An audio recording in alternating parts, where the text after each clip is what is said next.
テレ東BIZ。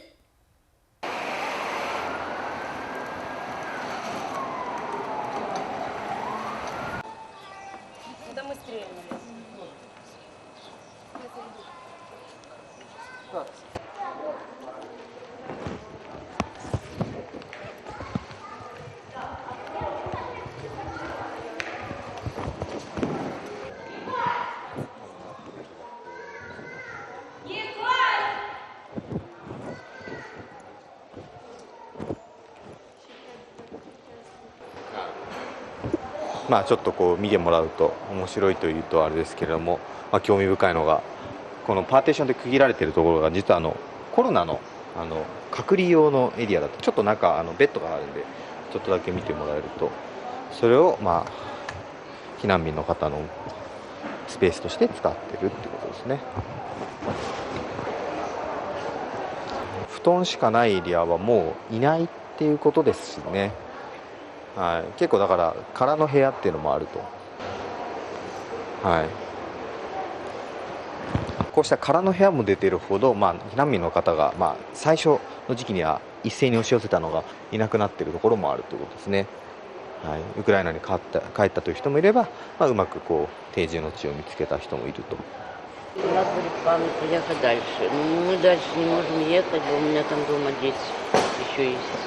Я ж не одна приехала, тоже с внуками, с детьми. У меня инвалид на коляске, сын мой. Нам очень тяжело передвигаться дальше, очень. Мы бы хотели бы дальше, но думаю, может скоро закончится, поедем домой. А далеко поехать, когда мы будем дома приезжать? Сами не знаем, как что делать. Ждем, может быть, закончится и поедем домой, дай бог. Мы с Одессы. Хорошо, спасибо. Помощь есть, и денежная помощь, и детям помогают, памперсы, все дают. Все здесь, нельзя жаловаться. So she и says... кормят хорошо здесь.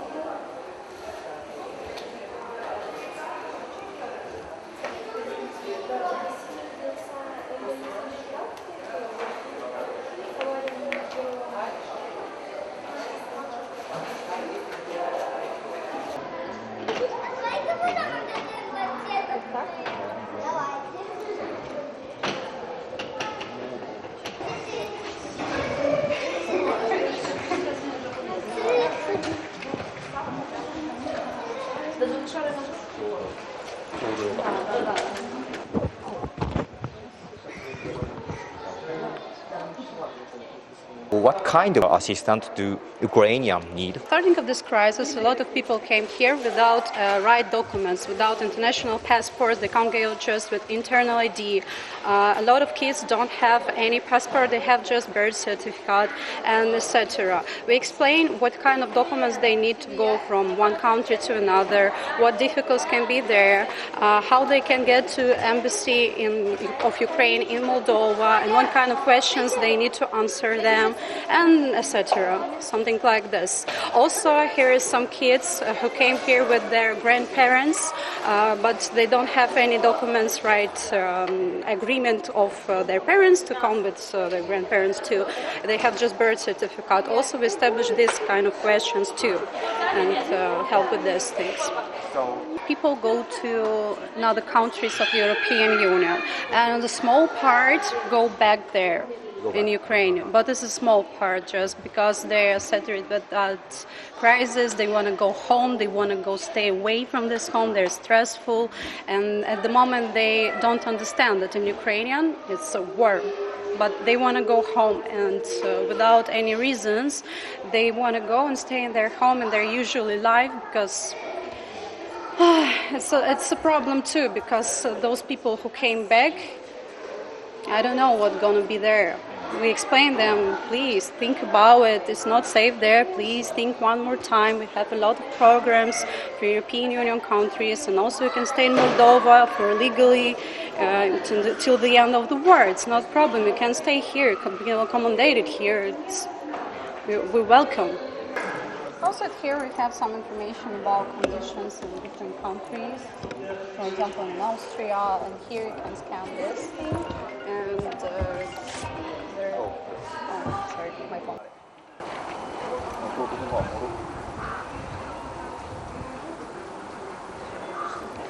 очень приятно.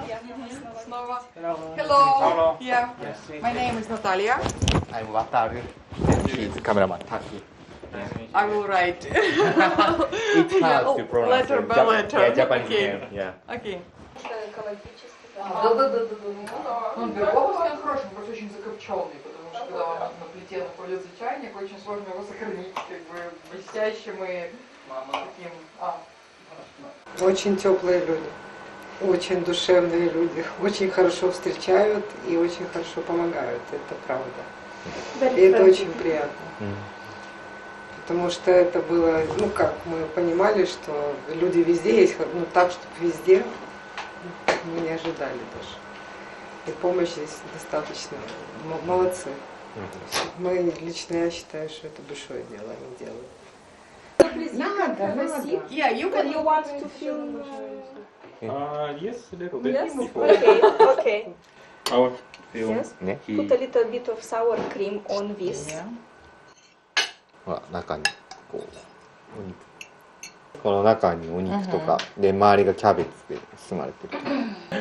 Sauce cream design. Yeah. Okay. これははいウクライナ料理作っていただきました。ちょっと食べます。美味しい。日本のロールキャベツとすごい似てますね。味もちゃんとしっかり染み込んでて。Budget is getting harder. So what do you think about this situation? So, Yeah, the situation, I understand what you mean. It means that it's really difficult according financial situation in Moldova to help, to support, but it's really important to have support from abroad. I see. It's very important because really we have not enough budget to help these people fully. And here it was opened a lot of special centers for refugees, and it was a lot of beds, some food, and it was done by our government, but of course it was support from abroad. Do you see some some subsidy from the government? Or not? Probably again it's not from government. Oh, not Yeah. from government. It was two kind of financial support. One financial support is for refugees, and every family, it means one person or 10 persons, but it's family. Just family. Yeah, can have this sum about 100 euro. Yeah, but they can have it every month. But it started not from the beginning, but for people hosters. Yeah. Also, we can have sum just one time, no more, and it's about 150 euro. Oh. Yeah, but it means if I have 2 people at home or I have 10 people at home, doesn't matter. It's just this fixed sum, 150, one time per all period that the refugees stayed in my place. And also I would like to say, for example, if pensioners in Moldova, for example, my mother, she has a pension 100 euro per month. So, what's to say about country? It means that it's really poor country that cannot give more money for people who worked all life for this country. Yeah, and for example, to pay these communal bills, like gas, electricity, etc. For example, last month, April, for this flat was paid 150 euro.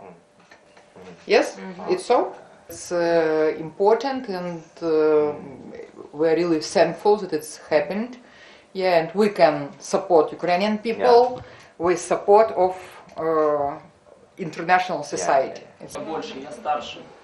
Юра, Я регулируюсь после аварии. ты кто?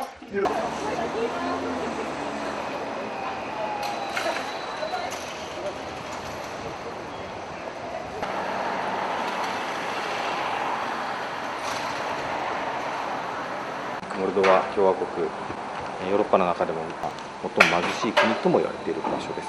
ここのですね内務省、国内のこと、主に治安ですとか、あとは移民難民対策などについても担当している内務省の大臣にこれから話を聞きます。ここが内務省の庁舎ということですね。Hello.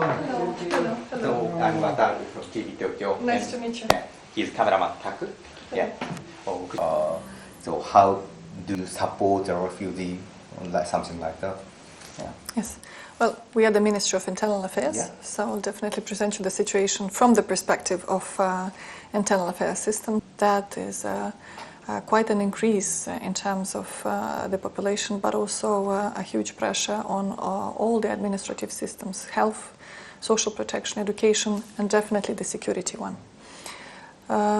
We've pulled together all the resources that we have had. Of course, you have to understand that the system of internal affairs was calibrated for peace times. Which means that in order to tackle all the challenges to public order, to cross-border crime, to public security, we had to pull all the resources and including increase the number of shifts. So the system was definitely overstretched. We've activated the command center since day number one. We've opened call centers for refugees. We've activated mobile patrolling teams. We have created special analytical task forces. So the response mechanism from the perspective of internal affairs was quite quick, quite complex, and we managed to overcome possible threats to public security.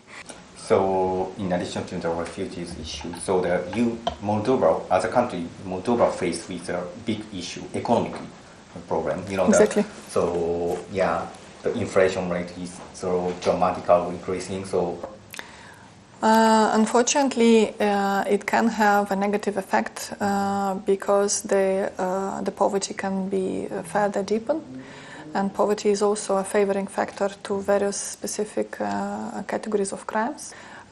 We understand that this, not only the war which is at our borders, and not only the cross-border crime, but also internal domestic affairs and other possible crises such as security, such as food crisis, such as energetic crisis, such as we feel now inflation, could also be factors that favor, unfortunately, various changes in the security picture domestically. thank you so much. Yeah. Of course. Yeah. Unfortunately, maybe I should have mentioned it. In only 9 months, this government has declared 3 times a state of emergency. It never happened before in our 30 years of independence. Just in 9 months. The first one related to COVID. The second one was energy crisis. And now, in addition, that also fueled a huge increase in prices. And now we have the war. So, being the poorest in Europe, going already through this crisis of COVID, having both the economic sector, the social sector, the health sector already very much under pressure during at least 2 years, with a very quite weak budget. We understand our vulnerabilities, we have also our estimates, but we also seek external support to be able to go through this crisis and secure the well development of our country.